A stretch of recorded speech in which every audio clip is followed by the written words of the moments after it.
Good morning, grade 8s. Let me just first show you what my tools are that I'm using to make these videos, just to give you an idea. This is the tools. This is the thing that I'm putting on top of my phone to keep it still. It's very amateur. There's the sum that I'll be explaining just now, and here I am. So now you've seen me for the first time in like a few weeks since lockdown started. Let me just set up everything here and then we'll get started with this one. Okay, right, so there's the question. What do we have then? We have a algebraic expression, but what we see there is many brackets, so we have to get rid of the brackets. Now, how will we do that? First of all, you'll go and check inside your brackets and see if you can simplify it. Now, we don't have any like terms inside the brackets. Remember, like terms are terms with the same base and the same exponent. Now, that's not the case for all of the brackets, so it means we need to get rid of the brackets. That's the next step. Now, how will we do that? We'll use the distributive law. This law is extremely important, please. Many of you struggled with that in the test, so pay careful attention at what I'm going to do. The distributive law doesn't only apply for when you have only two terms in your brackets. It also applies to when you have three terms inside your brackets, like we have here. Okay, the method stays exactly the same. So let's go through this one. First of all, we'll take whatever is in front of the brackets. That's the 2x squared, it's a positive. Then we multiply it first with the first term inside the brackets. Okay, so what will we get there? Remember, you first multiply your coefficients. Now there's a coefficient of 1 in front of the x squared. So it will be 2 times 1, that will give us 2. And then x squared times x squared, when we multiply the same base, we add the exponent. So it will be x to the power of 2 plus 2, which will give us 4. Then you take that same 2x squared and you multiply it with the next term that's inside the brackets. Now please remember that there's the sign that's in front of the coefficient also belongs to that term. Okay, so you have to multiply it with negative 3x, not only with 3x. So it's 2, like positive 2 times negative 3, that will give us negative 6. And then x squared times x to the power of 1. So if we add them, it will be x to the power of 3.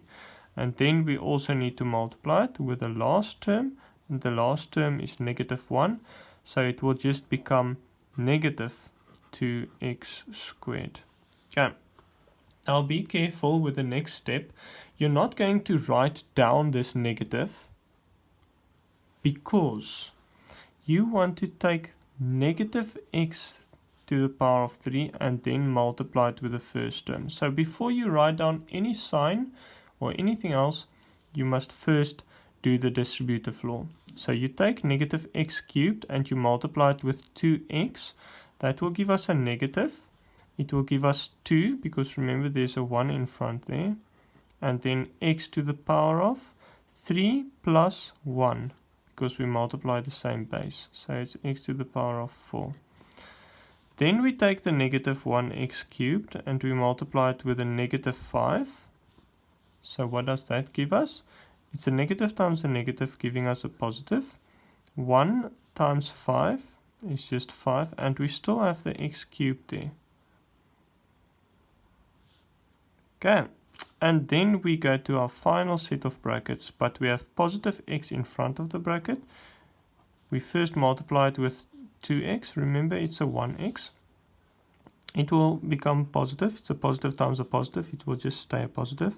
1 times 2 is 2. And x times x, remember there's an exponent of 1 and 1. It will become x to the power of 1 plus 1, which is 2. And then we get to the final step. We have positive 1x times negative 3. It's a positive times a negative giving us a negative. And 1 times 3 giving us 3. And we still have the x there. Okay. That is the first step. We just got rid of all the brackets using the distributive law. Now, Now it becomes very important because we need to go and look at our like terms.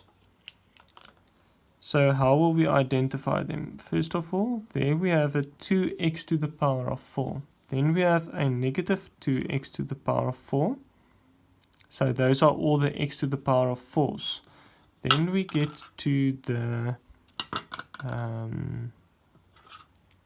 negative 6x to the power of 3. So we're looking for the x to the power of 3s. There we have positive 5x to the power of 3. Those are all of them. And then we have negative 2x squared. And we also have positive 2x squared. And then finally we have negative 3x, but it's on its own, doesn't have any other like terms. Okay, now it's very important to note that if you have 2x to the power of 4 and you subtract 2x to the power of 4, you'll just end up with 0. Okay, so they will cancel. And also we see that we have negative 2x squared plus 2x squared. So that will also give us 0. They just cancel with each other. So what are we left with?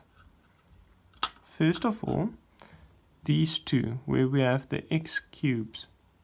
Okay, so it is negative, let's just rewrite this, negative 6x cubed, and then plus 5x cubed, and then we have the last one, minus 3x. So these two are like terms. So negative 6 plus 5, that will give us negative 1. We don't have to write the 1. And it will also give us the like term. Okay, remember that your answer will have your like term in it, the x to the power of 3. And then we have negative 3x right at the end. Okay, and that is the solution for the first problem. Thank you guys. I hope you enjoyed it.